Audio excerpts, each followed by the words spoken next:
Oke, assalamualaikum warahmatullahi wabarakatuh. Ya, ketemu lagi di channel YouTube saya, Rumah Firmanda. Kali ini kita akan sedikit membahas tentang riset. Ya, jadi ini saya materi metodologi penelitian riset dari salah satu dosen ketika saya masih kuliah ya. Coba saya sedikit ulas gitu ya, apa yang perlu disampaikan, dan mungkin nanti ada beberapa tambahan yang akan saya tambahkan berdasarkan informasi dan pengalaman yang pernah saya alami gitu ya. Oke, ya, yang pertama kita membahas tentang research atau riset gitu ya. Kalau kita lihat dari katanya ya, research atau riset ini sebenarnya kalau bagi mahasiswa atau mungkin bagi peneliti itu sesuatu yang susah gitu ya, kelihatannya seperti itu. Sebenarnya kalau kita sederhanakan, research atau riset ini adalah, kalau kita percaya, kembali search, mencari gitu ya. Kita kembali mencari apa? Mencari kebenaran, mencari hal-hal yang belum pernah ada atau belum dicari oleh orang ya. Jadi sekali lagi, research itu bukan hal yang sebenarnya bukan hal yang membuat kita harus takut gitu ya. Mungkin untuk mahasiswa yang baru, kita harus riset dan sebagainya, harus takut. Enggak. Jadi research itu mencari kembali. Nah, gimana cara mencarinya nanti kita akan coba bahas mungkin di lain waktu, gimana cara menyusun atau mencari tema atau judul atau pencarian research gitu ya. Nah, tapi sekarang kita saya akan sampaikan dulu apa itu riset gitu. Nah, riset itu merupakan suatu metode ya untuk mencari kebenaran ilmiah ya, yang didasarkan pada ciri-ciri keilmuan ya. Kembali lagi, research, mencari lagi, jadi jangan takut. Misalkan penelitian saya sama dengan teman saya ya, itu dilakukan misalkan di sampel atau kelompok yang lain ya, kalian bisa menggunakan cara metode yang sama untuk kelompok yang lainnya lagi ya, tempat yang berbeda, lokasi yang berbeda ya. Itu saya rasa masih bisa dilakukan asalkan tidak plagiat atau tidak mencontoh 100% dari apa yang sudah dilakukan oleh orang lain. Nah, balik lagi kita ke definisi research ya. Mencari kebenaran ilmiah yang didasarkan pada ciri-ciri keilmuan ya. Jadi kalau kita lihat ciri-ciri suatu riset ilmiah itu ada 3, yaitu rasional, empiris, sistematis. Atau ada yang bilang rasional ini bisa diartikan sebagai logik ya, logis. Rasional atau logis, kemudian empiris serta sistematis. Rasional itu seperti apa? Rasional itu masuk akal, setelahnya logika kita bisa mencerna kebenaran-kebenaran ilmiah yang akan dimunculkan itu ya. Nanti akan ada contohnya. Lalu empiris itu punya bukti ya, terbukti, dirasakan oleh masyarakat atau kita bisa merasakan, bisa terlihat oleh indera kita. Kemudian sistematis, tersusun berdasarkan metode-metode ilmiah gitu ya, jadi tidak ngawur, jadi ada tahapan-tahapannya, bisa dipertanggungjawabkan gitu. Jadi 3 hal ini kalau itu terpenuhi, berarti penelitian kalian itu sudah memenuhi kaidah-kaidah untuk mencapai yang namanya kebenaran ilmiah ya, jadi rasional, empiris, sistematis. Jadi silakan nanti kalau kalian punya judul atau tema, coba dipikirkan apakah sudah rasional, apakah juga punya empiris, ya, punya bukti, ya. Terus kemudian apakah sudah disusun secara sistematis, gitu ya. Karena mungkin di masyarakat kita rasional ini diabaikan. Misalkan dulu kita di zaman saya waktu masih kecil ada istilahnya batu dari luar angkasa oleh Ponari gitu ya. Mungkin secara empiris orang ketika mengkonsumsi atau minum air dari batu itu dia akan sembuh, tapi secara rasional dan sistematis itu tidak bisa dipertanggungjawabkan gitu ya. Oke, jadi kembali lagi, rasional masuk akal atau logik, kemudian empiris, ya, punya bukti, kemudian sistematis, disusun berdasarkan metode-metode yang ilmiah. Oke, ini contohnya ya. Misalkan kalian ingin meneliti pemakaian gelang. Dulu setahu saya ada gelang apa istilahnya, gelang penyemangat gitu ya. Ada saya lupa namanya, pokoknya ada gelang khusus gitu ya, yang bisa digunakan untuk menyembuhkan atau bisa menguatkan tubuh kita misalkan. Nah, secara logika kalau tidak ada kaitannya ya, tidak ada unsur sebab akibat, misalkan dari mana tembaga itu nanti bisa menyembuhkan jenis kanker misalkan. Nah, kalau tidak ada kajian atau teori yang mendukung, ya itu tidak bisa dianggap sesuatu yang ilmiah ya.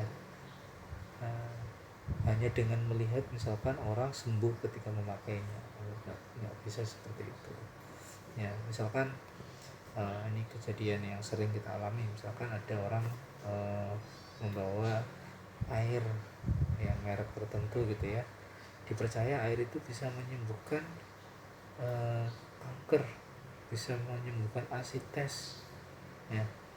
Padahal kalau kita tahu kita mau buktikan pun di laboratorium, air itu ya kandungannya H2O yang utama, tidak ada apapun kandungan di situ yang bisa menyebabkan dia sembuh. Yang ada hanya sugesti orang yang meminumnya sehingga dia bisa terlihat seger gitu. Nah, ini juga pernah ada beberapa penelitian yang saya tahu, misalkan menggunakan salah satu logam mulia gitu ya, dibuat dengan sediaan kosmetik misalkan ya. Kalau secara logika yang saya pelajari, logam mulia merupakan logam yang inert ya, yang istilahnya sangat susah untuk bereaksi dengan logam lain, makanya dia dinamakan logam mulia. Bayangkan itu digunakan dalam tubuh kita, digunakan melalui mungkin kosmetik atau bahkan mungkin intravena. Nah, itu sangat-sangat berbahaya kalau menurut saya ya. Jadi jangan sampai bukti-bukti empiris yang ada di masyarakat itu nanti membuat rasionalitas kita jadi buyar gitu. Saya juga pernah menjumpai ada misalkan salah seorang profesi kesehatan menggunakan centong nasi misalkan untuk menyembuhkan penyakit tertentu ya. Mungkin secara empiris dia oke, centong nasi bisa kok menyembuhkan. Ketika orang datang ke sana pakai tenaga dalam menggunakan centong nasi, dia bisa sembuh. Tapi secara rasional bagaimana mungkin gitu ya. Ya, rasionalitas kita ya mengatakan pasti tidak akan mungkin gitu. Kemudian sistematikanya, apalagi kalau praktek tersebut belum misalkan dipublikasi metode untuk penyembuhannya dibandingkan antara yang menggunakan dengan tidak menggunakan. Misalkan klaimnya untuk menurunkan tekanan darah gitu ya, antara yang menggunakan terapi tersebut dengan yang tidak menggunakan, apakah ada beda dan sebagainya.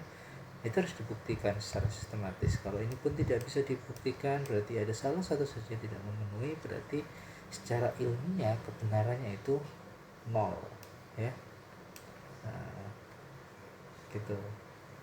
Jadi meskipun misalkan tadi yang misalkan kosmetik nanogold gitu ya, secara empiris oke, secara sistematis ya sudah ada banyak publikasi misalkan, tapi secara rasional ya disambung-sambungkan secara rasional pun saya rasa ini di rasional saya sendiri ya itu tidak masuk akal gitu ya.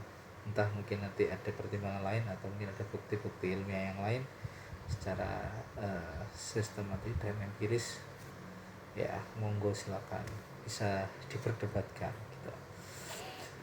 Oke, kemudian contoh selanjutnya misalkan ada seorang guru yang membuat kesimpulan bahwa siswa lebih suka belajar di pagi hari tanpa pernah melakukan survei, wawancara, atau observasi. Ia hanya berasumsi berdasarkan pengalamannya sendiri. Nah ini juga mungkin secara rasional oke lah, bisa kita logika, oh ternyata kalau pagi itu misalkan otak akan lebih segar gitu ya, secara rasional oke. Kemudian secara empiris gurunya tidak melakukan survei, tidak melakukan wawancara secara sistematis pun tidak dilakukan ya, tidak melakukan survei secara empiris, dia mungkin tidak menanyakan langsung, jadi tidak tahu buktinya gitu kan. Makanya secara empiris ini juga nihil. Oke, secara rasional oke, tapi secara empiris dan sistematika nihil. Begitu juga kita yang ketiga, contoh yang ketiga misalkan ya ada seorang petani yang atau peneliti ya yang ingin mengetahui pengaruh jenis pupuk terhadap pertumbuhan tanaman. Nah, secara rasional bisa nggak pupuk mempengaruhi pertumbuhan tanaman? Oke, bisa. Secara empiris terbukti nggak kira-kira? Secara penelitian atau pengalaman yang lain, oke ya terbukti. Tapi kalau ini tidak dilakukan secara sistematis ya, tidak menentukan variabelnya apa, rancangan percobaannya seperti apa, ada kontrol dan sampelnya atau tidak, metode pengukurannya juga tidak ada, ini nihil semua ya, maka kebenaran ilmiah yang ada di penelitian ini atau yang dilakukan oleh peneliti ini juga akan nihil ya, akan nihil juga, nol. Sehingga sekali lagi kalau kita mau melakukan penelitian ya, pastikan ketiga aspek ini ya tadi, rasional, empiris, dan sistematis itu terpenuhi ya. Jadi silakan nanti penelitian kalian apapun itu penelitiannya, saya rasa ini bisa diterapkan di penelitian apapun, rasional, empiris, dan sistematis itu wajib semuanya terpenuhi ya, sehingga nanti kita bisa sebut sebagai kebenaran ilmiah ya, kebenaran ilmiah. Jadi kebenaran yang nanti dihasilkan dari proses penelitian ya, secara rasional, empiris, dan sistematis. Nah, apakah kebenaran itu nanti tidak bisa berubah ya? Jadi kebenaran ilmiah itu bukan kebenaran yang mutlak ya, jadi kebenaran yang nanti harus tetap di research lagi, harus dibuktikan lagi gitu. Jadi perkembangan ilmu itu tetap harus lanjut dan lanjut. Karena apa? Karena nanti kalau kita lihat ya dari siklus hidup penelitian ya, oke. Jadi kalau kita lihat dari siklus hidup penelitian itu nanti ada fase decay ya, ada fase penurunan ya. Jadi sudah mulai tua gitu istilahnya. Dia untuk penelitian itu biasanya akan mengikuti grafik atau fase seperti ini. Yang pertama kita research dulu scale lab ya, lab scale atau berbasis laboratorium, baik itu di bidang sains maupun sosial ya, dalam jumlah kecil gitu ya. Terus kemudian kita publikasi ya, terus kita buat prototipenya, kita patenkan, kemudian kita bisa masuk ke bisnis plan, kita produksi secara massal, kemudian kita jual. Nah, ketika penelitian itu sudah eh, memasuki masa akhir ya, bisa jadi nanti inovasi dan penelitiannya akan mengalami penurunan ini ya. Eh, Sehingga nanti butuh dilakukan research lagi. Nah, yang menarik di sini kalau saya pribadi mengamati ya, di Indonesia itu yang banyak itu hanya di sini ya, sini. Terus kemudian baru beranjak akhir-akhir ini mungkin 10 tahun terakhir ya, yang saya rasakan publikasi ini ya. Jadi setiap kampus mensyaratkan lulusannya harus publikasi. Kemudian baru akhir-akhir 2-3 tahun ini sudah mulai prototipe, hilirisasi gitu ya, mulai ada muncul HKI, visibility product ya, ini baru sedikit ini. Terus kemudian paten ini, saya rasa yang sampai paten pun ini ya, itu dari misalkan mungkin sekitar 1000 proposal gitu ya, dari Kemenristek Dikti atau Kemensaintek, Kemenristek yang sekarang itu yang bisa sampai paten mungkin nggak sampai 10 ya, 10 atau 20 itu sudah bagus saya rasa, satu Indonesia tiap tahunnya gitu ya. Karena memang ya penelitian itu tidak mudah ya, tidak mudah, saya tahu tidak mudah. Tapi kalau ini kita hanya di fase ini saja ya, 1, 2, 3, 4 ini saya paten, kapan kita bisa mengarah ke bisnis plan ya, sampai ke production, sampai market. Ini yang bisa tembus ini saya rasa mungkin ya tinggal 1 atau 2 ya, sampai ke market, sampai yang berhasil. Jadi Indonesia itu dengan segitu banyak penelitian yang digelontorkan dananya itu habis di sini sebenarnya. Habis di ini, research publikasi. Nah, riset publikasi ya, ini jarang sekali. Sampai sini pun ya, pengalaman atau yang pernah saya amati, tidak banyak yang bisa sampai produksi dan market. Sampai bisnis plan coba sudah, yang penting dananya cair turun, oke. Ada bukti-buktinya, oke. Nanti kembali ke research lagi. Pokoknya ada TKT sampai 8-9 harus hilirisasi ya, itu sangat jauh saya rasa ya Indonesia untuk bisa mengejar misalkan tetangga Vietnam, apalagi kita mengejar Cina ya, kita ngejar Malaysia aja mungkin sangat susah ya. Apalagi di bidang manufaktur ya, produksi ya. Bidang manufaktur kita sangat ketinggalan sekali ya. Mungkin itu saja sementara untuk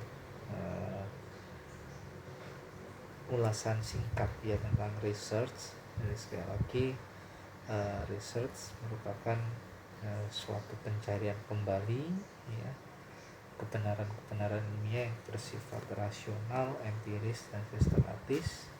Dan harapan saya kalau kalian punya research yang bagus ya, jangan hanya berhenti sampai publikasi ya, kalau bisa sampai market ya. Dan ini memang membutuhkan banyak biaya, membutuhkan banyak effort, tenaga, dan saya yakin kalau Indonesia bisa sampai ke tahap ini ya, ya banyak yang bisa dikembangkan sebenarnya ya. Mungkin lain waktu kita akan bahas lagi terkait dengan riset atau potensi Indonesia untuk bisa memproduksi inovasinya ya, sampai mungkin nanti bisa Indonesia maju ya. Oke, itu saja dari saya. Mohon maaf. Assalamualaikum warahmatullahi wabarakatuh.